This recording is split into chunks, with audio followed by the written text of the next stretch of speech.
मन्नत वहां से जाने लगती है तो विक्रांत अचानक उसकी कलाई पकड़ लेता है।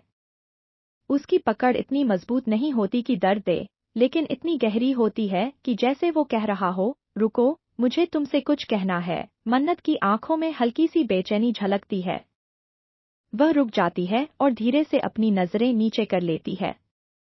विक्रांत धीरे धीरे बोलता है, मन्नत, तुम हमेशा मुझे क्यों छोड़कर जाना चाहती हो? जब भी मैं तुमसे कुछ कहना चाहता हूँ, तुम मुझसे दूर हो जाती हो।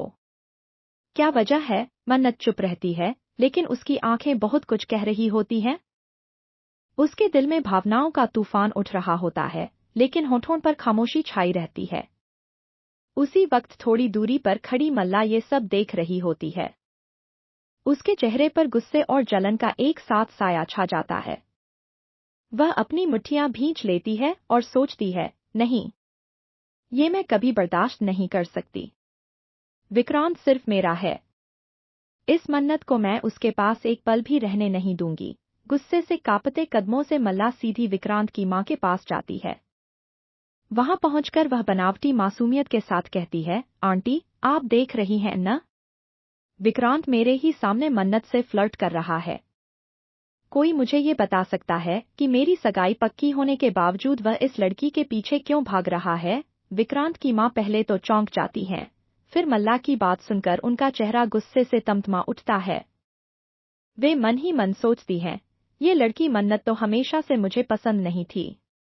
और अब अगर मल्ला सच कह रही है, तो मुझे इस रिश्ते को अभी खत्म करना ही होगा। मल्ला वहीं पर खड़ी होकर विक्रांत की मां को काफी खरी खोटी सुनाती है। वह हर शब्द में जहर घोल देती है ताकि विक्रांत की मां का दिल पूरी तरह से मन्नत के खिलाफ हो जाए। इस बीच सीन बदलता है और आप सब देखेंगे कि मन्नत भी कहीं न कहीं विक्रांत से नाराज दिखती है। उसके दिल में यह कसक रहती है कि विक्रांत बार बार उसकी मुश्किलें और भी बढ़ा देता है। वह स्मृति मां का हाथ पकड़ती है और कहती है, चलो मां, अब यहाँ से चलते हैं। दोनों बाहर की तरफ बढ़ने लगते हैं। तभी विक्रांत की मां तेजी से आगे बढ़कर मन्नत के सामने आकर खड़ी हो जाती है। उनका चेहरा गुस्से से लाल होता है और उनकी आंखों में ऐसा रोष होता है जैसे मन्नत ने कोई बहुत बड़ा गुनाह कर दिया हो। वे उसका रास्ता रोक लेती हैं और कहती हैं, रुको मन्नत, इतनी आसानी से भागकर सब कुछ छुपा नहीं सकती तुम। मन्नत रुक जाती है। उसकी सांसें तेज हो जाती हैं।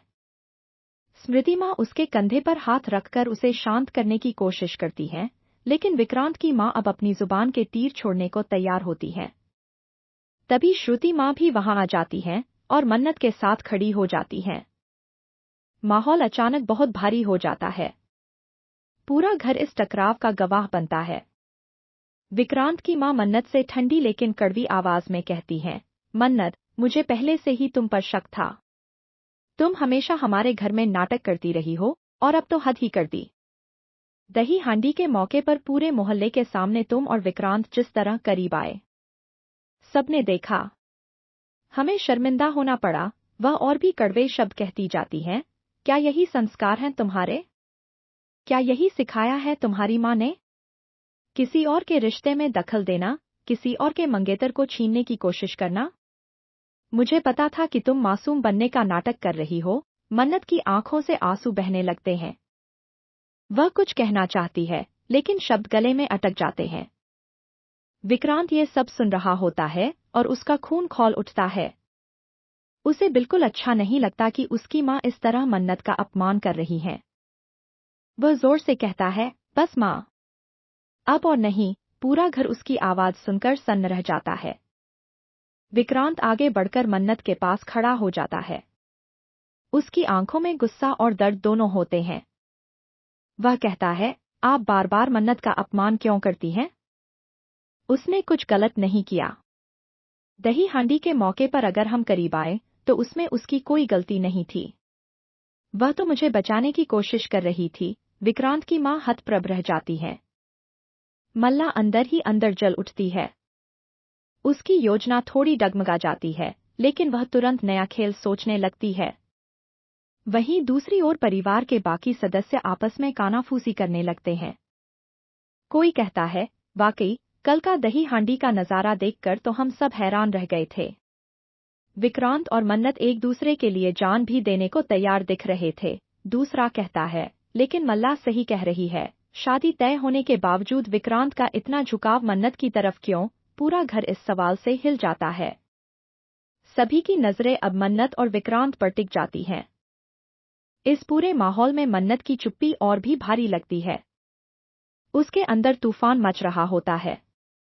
वह सोचती है, मैं क्यों हर बार इन सबके तानों का शिकार बनती हूँ? क्या मेरी गलती सिर्फ यही है कि मैंने विक्रांत की जान बचाई? या ये कि मैं उसके दिल के करीब हूँ? वहीं विक्रांत की मां ठान लेती है कि वह किसी भी कीमत पर मन्नत को अपने घर की बहू नहीं बनने देंगी। उनकी आंखों में कठोरता साफ झलकती है। मल्ला धीरे धीरे मुस्कुराती है। उसके दिमाग में नई चालें घूमने लगती हैं। वह सोचती है, अब देखना, मैं कैसे इस मन्नत को विक्रांत से हमेशा के लिए दूर करती हूँ। अभी तो ये बस शुरुआत है, और इसी बीच दही हांडी वाली घटना का सीन सबके दिमाग में ताज़ा होने लगता है। फ्लैशबैक में दिखाया जाता है कि कैसे विक्रांत ऊंचाई पर चढ़ा हुआ था और मन्नत नीचे से उसकी हौसला अफजाई कर रही थी। अचानक एक बड़ा हादसा हुआ था और विक्रांत का पैर फिसल गया था। पूरे मोहल्ले में अफरातफरी मच गई थी। लेकिन उसी पल मन्नत ने बिना अपनी जान की परवाह किए